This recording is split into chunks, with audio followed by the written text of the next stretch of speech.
السلام علیکم. آج ہم پارٹ 2 کے ساتھ حاضر ہیں آصف بھائی کے ساتھ. جس طرح ہم نے پارٹ 1 میں ہم نے امیگریشن کے حوالے سے آصف بھائی سے بات کی تھی,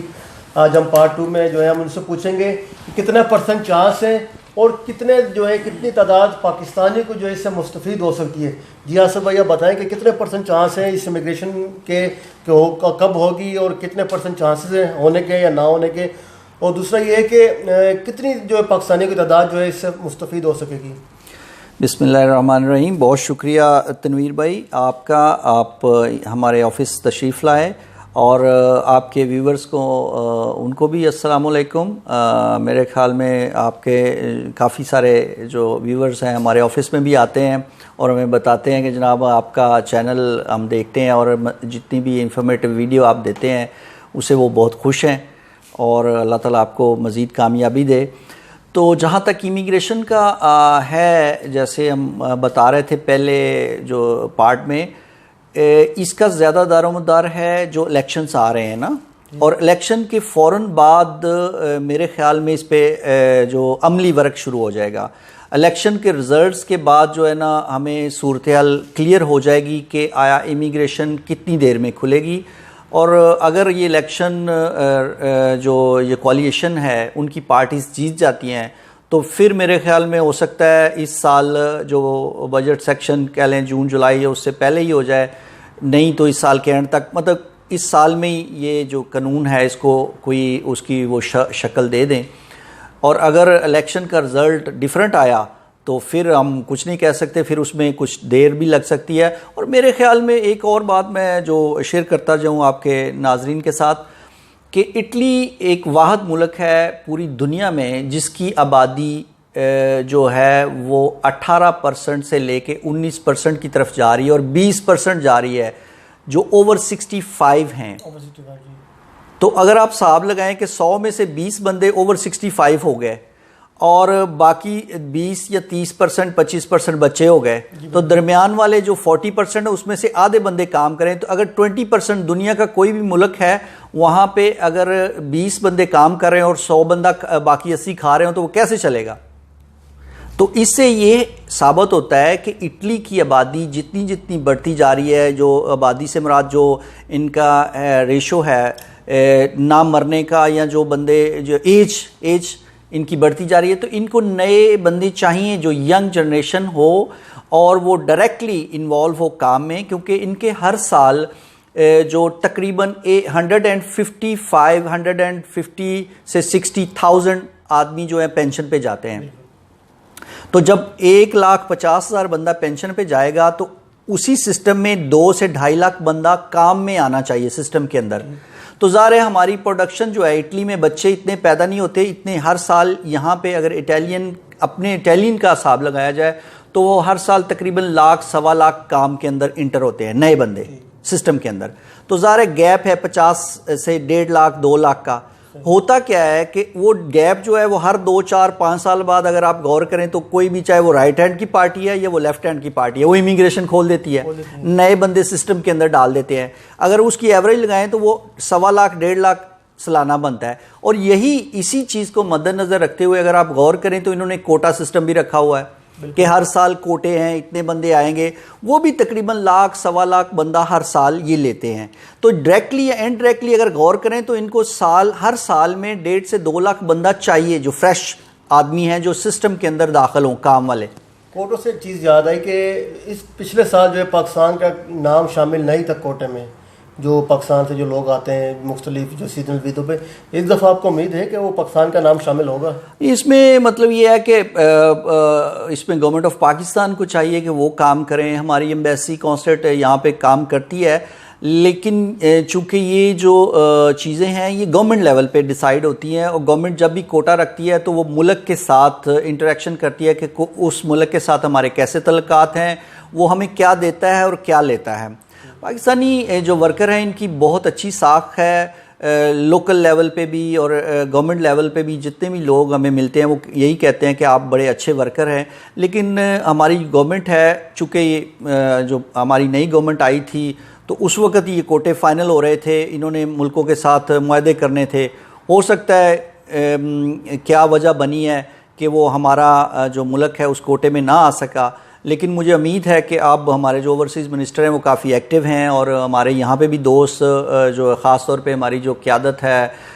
جو ہماری پارٹیز کے ورکر ہیں یہاں پہ، وہ بھی ان باتوں کو اپنے منسٹرز کے ساتھ، اپنے جو ہیں ان کے جو پارلیمنٹیرین ہیں ان کے ساتھ ڈسکس کرتے ہوں گے، اور مجھے امید ہے کہ نئے کوٹے جب فائنل ہوں گے تو اس میں پاکستان کا نام بھی ہوگا انشاءاللہ۔ دوسری ایک اور چیز ہے کہ جیسا کہ اعداد و شمار کے مطابق بتایا جا رہا ہے کہ تقریباً 40,000 پاکستانی ایسے ہیں جن کے پاس یا تو ڈاکومنٹ نہیں ہیں،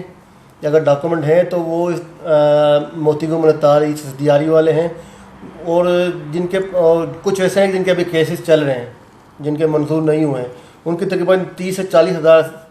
تعداد بتائی جاتی ہے۔ آپ کے خیال میں اگر امیگریشن کھولے گی تو یہ 40,000 پاکستانی جو اس سے مستفید ہو سکیں گے، یا کوئی اس میں بھی کوٹا سسٹم ہوگا کہ فلاں ملک کا اتنا ہے یا اس ملک کا اتنا ہے؟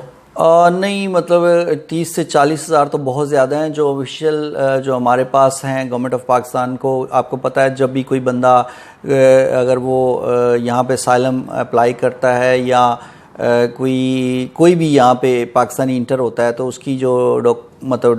کہہ لیں فگرز وغیرہ ہیں آفیشلی چلے جاتے ہیں گورنمنٹ آف پاکستان میں۔ ہمارے خیال کے مطابق جو گورنمنٹ کے آفیشیل فگرز ہیں، لاسٹ ٹائم جو CWA سے بات ہوئی تھی تو ہمارے 10 سے 12,000 کے قریب ہیں بندے پاکستانی جنہوں نے یہاں پہ اسائلم اپلائی کیا ہوا۔ اس میں سے کافی کے ایکسیپٹ بھی ہو گئے ہیں، پاکستانیوں کی بڑی تعداد ہے، ہیوج، جن کے ایکسیپٹ ہوئے ہیں،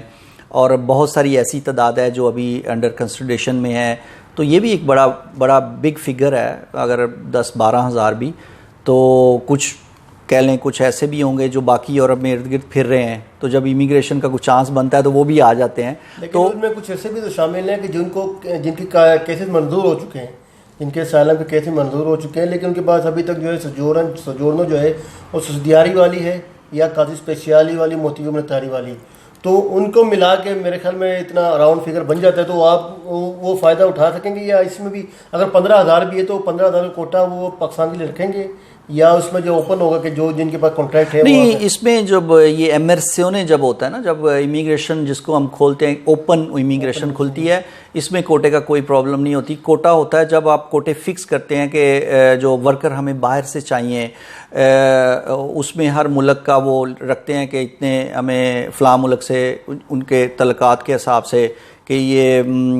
جو ملک ہے وہ ہمارے ساتھ یہ تعاون کر رہا ہے تو اس کو ہم 1,000 نہیں 2,000 3,000 کوٹا رکھتے ہیں، یہ ملک ہمارے ساتھ اس ٹائپ کا کر رہا ہے۔ وہ ہوتا ہے جب آپ امیگریشن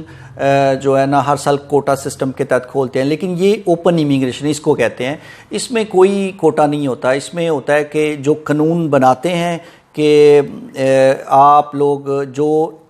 فلاں ڈیٹ سے اٹلی میں موجود ہیں وہ اپنا پروف لے آئیں کہ ہم اتنی دیر سے اٹلی میں رہ رہے ہیں، یا ہم یہ ہمارے پاس یہ پرمٹ آف سٹے پہلے تھا وہ ہم سے واپس لے لیا گیا، یا ہم یہاں پہ کام کر رہے ہیں غیر قانونی طور پہ اور مالک ہمیں لیگل کرنا چاہتا ہے، تو وہ جو انٹرنل امیگریشن ہوتی ہے اوپن ہوتی ہے، کوئی کوٹا نہیں ہوتا۔ تو میرے خیال میں ماشاءاللہ اگر یہ جتنے بھی پاکستانی آپ بتا رہے ہیں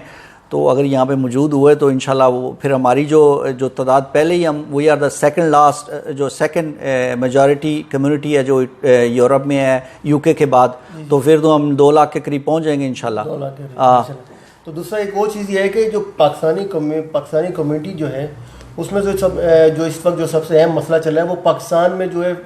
کانسلیٹ سے متعلق مسائل کے حوالے سے چل رہا ہے، اس حوالے سے جو ہے ایمبیسی کو اپنا رول ادا کر سکتی ہے کانسلیٹ یا جو یہاں کے جو ادارے ہیں، یا کس طرح وہ ان مسائل کو حل کیا جائے؟ کافی ڈیلیز ہو رہے ہیں معاملات جو ہو رہے ہیں فیڈیکس میں، ایمبیسی میں نولوس سے جمع ہوتے ہیں، وہ لیٹ ملتے ہیں، ان کے ویزے لیٹ ملتے ہیں، اس حوالے سے کیا آپ کہیں گے؟ اس حوالے سے چونکہ کافی میں نے بھی سوشل میڈیا پہ یہ باتیں دیکھی ہیں اور بندوں نے فون بھی کیے ہیں، اور ہمارے کچھ خاص ایسے دوست بھی ہیں جنہوں نے خود ڈپازٹ کروائے تھے یا ان کے فیملی کا ویزا نکلا اور پاکستان بھیجا اور وہ جمع ہی نہیں ہو سکا، تو وہ 6 مہینے اس کی ویلیڈیٹی ہوتی ہے، وہ 6 مہینے میں پھر وہ واپس آنا پڑا اس کو رینیول کے لیے۔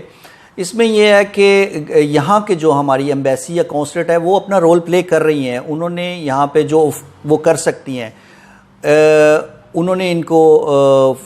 کہہ لیں ریٹرن بھی بھیجا ہے، اور آفیشلی یہ میرے بات میں یہ میں اپنے تمام آپ کے ویورز کو بتانا چاہتا ہوں کہ ہمارے جو ایمبیسڈر صاحب ہیں ندیم ریاض صاحب، انہوں نے باقاعدہ فون بھی کیا، جو ہمارے پونتے کور وہ ہیں جو ایمبیسڈر ہیں پاکستان میں اٹالین، اور ان کو یہ سچویشن بتائی اور ان کو ریٹرن بھی پاک فیڈریشن اٹلی کے پلیٹ فارم سے ہم نے بھیجا. اور ہمارے منظور صاحب ہیں, انہوں نے بھی اسپیشلی فون کیا امبیسڈر صاحب کو, جو ہے ندیم ریاض صاحب سے اسے ڈسکس کی. جناب ہمارے CW ہیں رضوان سلابت صاحب, وہ بھی بہت ایکٹیو ہوئے ہیں. لیکن چونکہ یہ صرف کر سکتے ہیں نارملی اس بات کو آگے پہنچا سکتے ہیں جو ہماری منسٹری ہے, فارم منسٹری وہاں تک, یا ہماری ہوم منسٹری. آگے بات یہ گورنمنٹ لیول کی بات ہے, کیونکہ گورنمنٹ ٹو گورنمنٹ یہ چیزیں ہوتی ہیں, اور جتنی بھی چینجنگ آتی ہیں, کوئی بھی صبح اٹھ کے ایک امبیسڈر یہ نہیں نظام چینج کر سکتا کہ اس ملک کا یا یہاں پہ اگر امیگریشن کے حوالے سے یہ پالیسی ہیں تو اس کو چینج کر کے یہ کر دو. یہ باقاعدہ گورنمنٹ بیک اس پہ جو ایک ادارہ ہوتا ہے گورنمنٹ کا امیگریشن کے حوالے سے, وہ ان کو فیڈ بیک دیتا ہے کہ اس ملک کے ساتھ ہمارے یہ تعلقات ہیں, یا ہم اس کو تھوڑا سا بیک سٹیپ کے رکھنا چاہتے ہیں, یا یہ فرینڈلی ملک ہے, اس کی اتنی انکوائری نہیں کرنی, ان کو فوراً ویزے ایشو کر دیے جائیں, یا یہ ملک ہے اس کو یہاں کے قدرتی آفات آئی ہوئی ہیں, ان کو ذرا فرسٹ پریورٹی پہ بیس کریں. تو یہ ساری انسٹرکشن ان کو جاتی ہیں یہاں سے. تو اس کا مطلب یہ ہوا کہ ہماری گورنمنٹ کو چاہیے کہ ان کی گورنمنٹ کے ساتھ فوراً ایک ٹیبل ٹاک کرے. ہمارے جو اوورسیز منسٹر ہیں وہ ان کے ہوم منسٹر, یا ہمارے جو ہوم منسٹر ہیں ان کے ہوم منسٹر سے یا ان کے فارم منسٹر سے بات کر کے اور ایک ٹیبل پہ آئیں کہ یہ ہماری کمیونٹی, ہمارا ورکر جو ہے آپ کی اتنی کنٹریبیوشن کر رہا ہے آپ کی سوسائٹی میں اور ورک کر رہا ہے, اور وہ جب اپنا ایک رائٹ ہے, کانسٹیٹیوشنل رائٹس ہے اپنی فیملی کو بلانے کا, اگر اس کو یوز کر رہا ہے تو اس کو فیسیلیٹیٹ کریں, نہ کہ اس کو تنگ کریں یا اس کو آپ ایجنٹ مافیا کے ہاتھ میں دے دیں اور ان کے بیچاروں کو, ان کے بچے یا وائف پاکستان میں ظاہر ہے وہ فرسٹریٹ ہوگا تو یہ کام کیسے کرے گا. اگر آپ فرسٹریٹ ہیں یا آپ کو پریشانی ہے, آپ کی وائف روز پاکستان سے فون کرتی ہے کہ میں 500 کلومیٹر ملتان سے میں اسلام آباد گئی ہوں اور میں سارا دن لائن میں لگ کے, یا میری کسی نے بات ہی نہیں سنی, تو آپ نے جو ڈاکومنٹ بھیجے ہیں ان کی تو کوئی ویلیو نہیں ہے, تو ظاہر ہے وہ تو پریشان یہاں ہوگا, تو وہ کتنا آؤٹ پٹ دے گا ورک پہ. تو یہ چیزیں ڈسکس کرنی چاہیے گورنمنٹ ٹو گورنمنٹ اور ٹیبل پہ, ان منسٹری لیول پہ. اور میرا نہیں خیال کہ یہ رائٹس ہے گورنمنٹ کا بھی بات کرنے کا, کیونکہ ورکر ہم وی آر پاکستانی, اور ہمارے جو منسٹر ہیں وہ اس بات کو بڑے زور سے ان سے کر سکتے ہیں. اگر ان کا اٹلی کا یہ مسئلہ ہوتا میں آپ کو بتاؤں تو یہ اب تک حل ہو جانا تھا. یعنی کہ اگر ہم اس کو ڈیورٹ کریں, اٹیلین ورکر جو تھے جب یہ بیلجیم میں, انگلینڈ میں, برازیل میں جہاں بھی کام کر رہے تھے, یہاں پہ ایران میں بات کر رہا ہوں 60 کی دہائی کی, 70 کی دہائی کی, تو اٹیلین کا اگر آپ جا کے دیکھیں تو ان کے منسٹر وہاں پہ جا کے ان کے ساتھ بات کریں, بلکہ پینشن تک کی بات کرتے ہیں کہ بھئی آپ ان کی جو پینشن ہے یا سسٹم ہے وہ سارا اس طرح کریں گے, ان کے میڈیکل کا, ان کے. تو یہ تو ہماری گورنمنٹ کو کام ہے, ان کو کرنے چاہیے. اور ہمیں کمیونٹی ایز اے کمیونٹی ہمیں ایک متحد ہو کے ایک پلیٹ فارم سے اپنی گورنمنٹ کو فورس کرنا چاہیے. ہمیں مطلب یہ نہیں ہے کہ ہم اٹھیں اور امبیسی کو کال کر لیں یا کانسلیٹ کو کال کر لیں, وہ بیچارے تو جتنا کام وہ کر سکتے ہیں وہ کر رہے ہیں, لیکن چونکہ یہ معاملہ گورنمنٹ لیول کا ہے تو ہمیں چاہیے کہ اپنی گورنمنٹ کو فورس کریں اور ان کی گورنمنٹ کا جو ان کے منسٹر ہیں ان کو ٹیبل پہ بٹھائیں اور اس بات کا حل نکالیں. بالکل. آپ ہمارے ناظرین کو امیگریشن کے حوالے سے کوئی اچھی خبر یا کوئی اس طرح کوئی بات کہنا چاہیں گے آج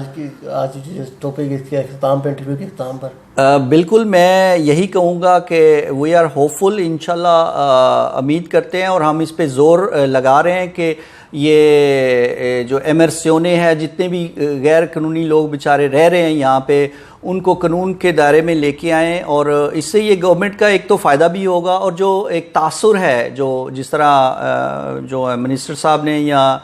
جو ہمارے جو کیا ہیں ان کا نام MNA صاحب ہیں, انہوں نے بھی کہا کہ عوام کے اندر اگر کچھ بندے بغیر پیپروں کے گھوم رہے ہیں یا باغوں میں ویسے ہی بیٹھے ہوئے ہیں کسی یا چپاؤں میں یا کہہ لیں اسٹیشن پہ, تو اگر ان کے پاس پیپر ہوں گے تو وہ بیچارے اپنا ٹائم ضائع کرنے کی بجائے کہیں پہ کام کریں گے, اور ایک تو اپنی اکانومی میں کنٹریبیوٹ کریں گے, اپنے آپ کو سیٹل کریں گے, اپنا خرچہ اٹھائیں گے, اور پلس ایک جو تاثر ہے کہ یہ لوگ پتہ نہیں کیا ہیں یا کیسے یہاں پہ گزارا کیسے کرتے ہیں, کہ 2 نمبر کام کرتے ہیں, وہ بھی کم ہوگا, اور انٹیگریشن کی طرف ایک جو ہے نا وہ جو جائے گی یہ بات. اور میرے خیال میں امید کرتا ہوں کہ انشاءاللہ جلد سے جلد یہ کھلے گی امیگریشن. اور اس کے لیے ہمیں جو ہے ایک اور میں جو پیغام دینا چاہتا ہوں کہ جو الیکشن آ رہے ہیں, جتنے بھی ہمارے دوست بھائی جن کے پاس اٹیلین نیشنلٹی ہے وہ اپنے اپنے علاقے میں جا کے اپنا ووٹ رجسٹرڈ کروا کے، کیونکہ ایک بات میں بتا دوں، نیشنلٹی ملنے کا یہ مطلب نہیں ہے کہ آپ آٹومیٹکلی ووٹ ڈال سکتے ہیں. باقاعدہ آپ کو ووٹ کا ایک سکیدہ الیکٹورالے ہوتا ہے، وہ لینا پڑتا ہے، اور آپ کا اندراج ہوتا ہے کہ آپ کا جو کس حلقے میں آپ ووٹ ڈال سکتے ہیں اور کہاں پہ آپ کا جا کے ڈالیں گے. اور آپ کا ایک باقاعدہ ایک سکیدہ الیکٹورالے بنے گا، ایک لبریتو کہتے ہیں، ایک چھوٹا سا کارڈ ہوتا ہے، وہ بنتا ہے، وہ بنوانا پڑتا ہے. اگر آپ آئیڈینٹی کارڈ لے کے چلے جائیں گے تو وہ کہیں گے آپ کا ووٹ کی لسٹوں میں اندراج نہیں ہے، آپ ووٹ نہیں ڈال سکتے. تو سب سے پہلے ووٹ ڈالیں، اور ان کی ایک جو ہوتی ہے کانسٹیٹیوشنل جو رائٹ ہے آپ کا، اس کو یوز کریں، ان کو ڈیمونسٹریٹ کریں کہ آپ اس سوسائٹی میں انٹیگریٹ کرنا چاہتے ہیں، اور اپنا جو آپ کا حق ہے وہ آپ دے رہے ہیں اور اپنا لینا بھی جانتے ہیں. تو یہی میرا تمام آپ کے ویورز سے، کمیونٹی سے پیغام ہے. Thank you very much. جی جناب، آپ نے دیکھا آج ہمارے ساتھ آصف بھائی موجود تھے. آج ہم نے تفصیلی بات چیت کی مختلف ایشوز پہ. سب سے اہم ایشو جو تھا وہ تھا جو امیگریشن کے حوالے سے تھا. آصف بھائی وقتاً جو ہے ہمیں معلومات سے جو ہے آگاہ کرتے رہتے ہیں، اور ہماری کمیونٹی کی بھی رہنمائی کرتے رہتے ہیں. اور جو ہمارے جو پاکستانی یہاں پہ موجود ہیں، جو یہاں کے قوانین سے جو ہے ناواقف ہوتے ہیں، انہیں جو ہے وہ مختلف بینیفٹس، مختلف قوانین کے حوالے سے جو ہے مکمل تفصیلی اور جو ہے کریکٹ انفارمیشن دیتے رہتے ہیں. امید کرتے ہیں کہ انشاءاللہ آئندہ بھی جو ہے یہ ہمارے اپنا تالیہ چینل کے ساتھ اتنا جڑے رہیں گے. تنویر ارشاد، اپنا تالیہ، اٹلی. بہت شکریہ.